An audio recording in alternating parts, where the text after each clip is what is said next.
All right, so let's take a look and we'll go through a bit of a demonstration of policy enforcement. And again, try to cover this on the highest level because I know it's a new tech stack. We will make some deep dives into this as well. So before we even get started, a great place to learn a little bit, see a little bit, and create your own implementation. We do provide this example OPA policy for AAP in the Ansible namespace here on GitHub, which has a lot of information on how to use example policy. So, as well as a number of examples and the deployment for running this on OpenShift. Speaking of OpenShift, that is how I am running my OPA prod or server. It's just running as a pod here on OpenShift, and we'll get back into this in a little bit. But yeah, you'll see if my OPA server is running. Gotta love the amazing UI for it, but it is there. So before we do anything, we do need to configure our OPA server and AAP to communicate with each other. That is done through a setting here in the automation execution. There's a new section here called policy, where you can provide your server name, port, and your authentication of how AP will authenticate to OPA. Again, because I'm doing this in a lab environment, I have not configured that yet, but this is certainly something you will want to do for your customers. Use SSL, all that good stuff. But again, this is lab, this is demonstration. We'll start with looking at OPA in action. So the first level, the highest level you can apply a policy at, as we mentioned earlier, is at the organization level here. So I have a single organization. Um, Default. I haven't really done a whole lot of customization, but in here I am providing a policy enforcement. Something you can just see here is a new section, gives you the whole package rule approach to provide policy. So I'm going to do one with a job template name. We'll go ahead here. You can probably already see what my job template name convention is. I'll start with the environment and then the playbook name. So you can run this against dev and does the setup, runs the gathering facts. Cool, job runs, great. You go back here though, this package update one, this is clearly not following my naming convention. If I run this job, I get the violation. It tells me the job can't be executed. It provides right here, organization. It tells me which level of enforcement triggered my error. In this case, it was triggered at the organization level. And before we get too far, I want to take a quick interruption. You'll see when a policy fails in the jobs, it's with error. This is actually different than if you have a job that fails for other reasons, such as some inventory syncs. You'll see the status here is failed. So with that, you'll notice as you go into things like the job activity graphic here, policy enforcement show up differently than your regular playbook or inventory errors. Policy enforcement show up with error and show up in this graph by default with yellow. So that is a good indication. You won't be seeing, even though you do see red error here in the jobs, recent success. This activity lets you know kind of at a glance, is it policy enforcement that's my problem, or is it that we just have bad code? So with that little aside, let's take a little look over to the code base here.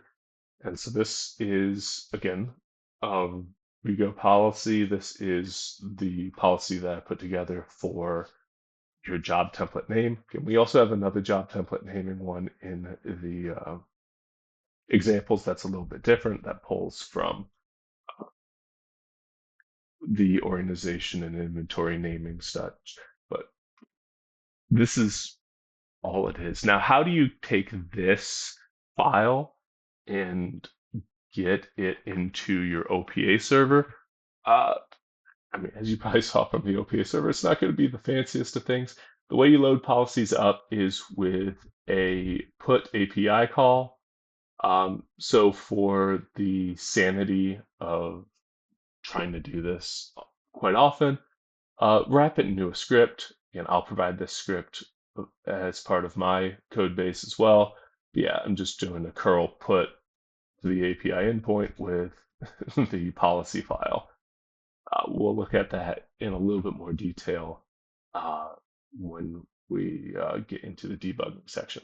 So with that, that's the first policy here. Let's take a look at the next policy that we're going to enforce, and this is going to be enforcing maintenance windows.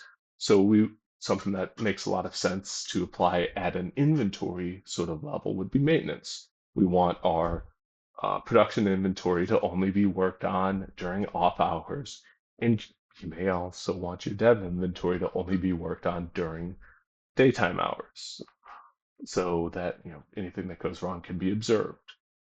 So yeah, let's go here back to our inventories and infrastructure, and we'll take our production inventory and we will use the maintenance window that we've got in here. Go ahead and run our prod patch servers. And we will actually see here, I've got a violation. This cannot be executed due to a policy violation. No job execution allowed outside of the maintenance window.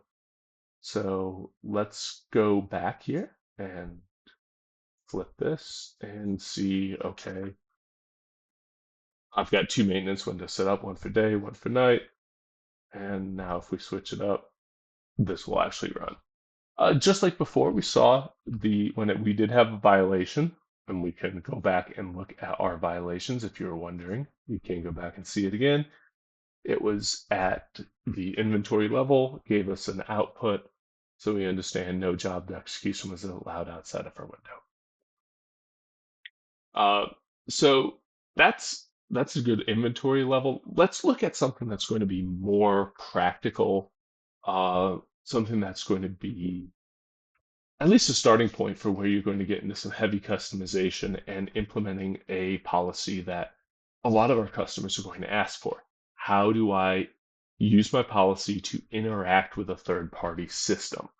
So, what I've chosen to do is for mine, I've got my source control here in GitLab.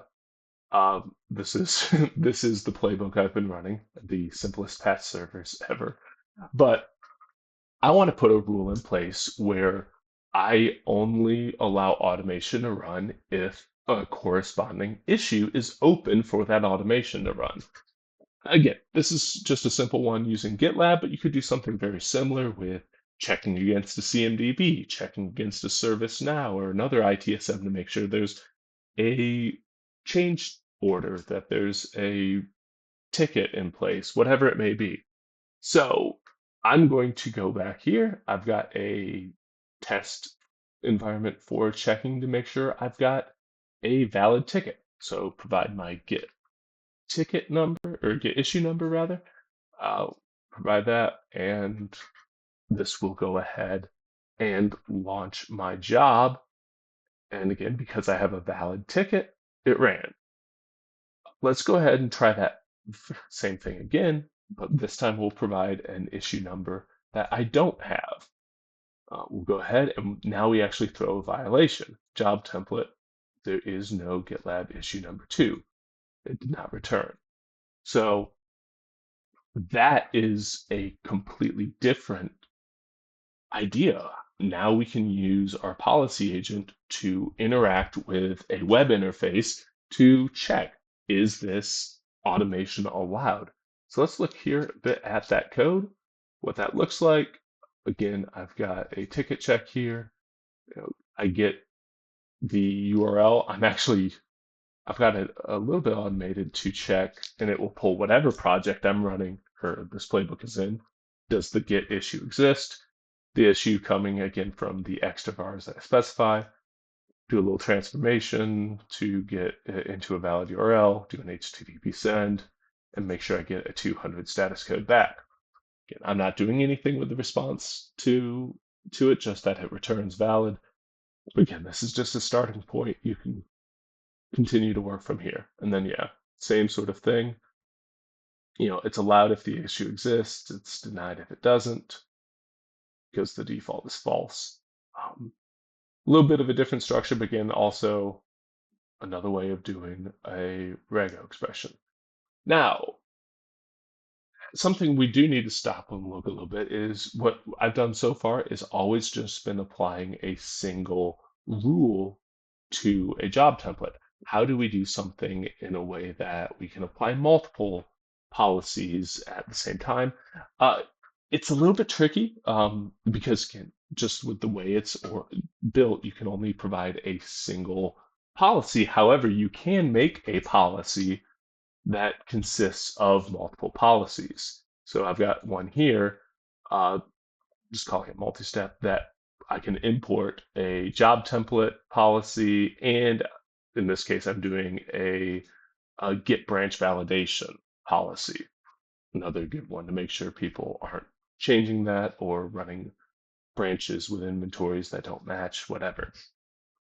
And so, yeah, you can basically stack the two together is allowed for both, and then concat the violations together. So if it's not allowed, you can get the violations from either side. So that's how you'd handle multiple steps. But as we get into this, how do you troubleshoot when things go wrong, or what variables are available for me to work with in the Rego? Well, that for my OpenShift people in the crowd, this should be evident, but for those of us coming from the more Ansible side of the background, we can see here, we can go here to our OPA server, this pod that's running on OpenShift, and there is a log section here. It is difficult to see, I will fully admit, so you can actually open it as a raw file in a fresh window. We'll zoom that in, and let's actually take a look here. And we can see the last job we ran. Sent response, oh, sorry, sent responses. Here we go. Received request. This is the code that is sent to your policy agent. So we can see all kinds of things that we can make policies around. We've got this one here is super user username who launched the job. If you want to create a policy that you have to launch jobs as your individual user and not as the super user, that's a pretty good one to implement uh, for accountability and traceability. Or what credentials were used, organization, all of the things that are part of the job template were sent. We saw us take advantage of the SCM URL. We saw us take advantage of things like extra variables. Those are all things that you can act on with your policy, and you'll also then get here at the bottom, this being the response back. So this is the server message when this when this was sent to OPA, this is what OPA sent back. So you have that complete traceability, and you can kind of figure out what to do from there. Um, so yeah, that is again kind of as a high level what to do with OPA and policy enforcement within automation platform. Um, from there, that is about all I have. If you are wondering, the correct approach for how to create automation is simply AI. Of course, had to get that in. All right, with that, thank you, and we'll go from here to Q&A.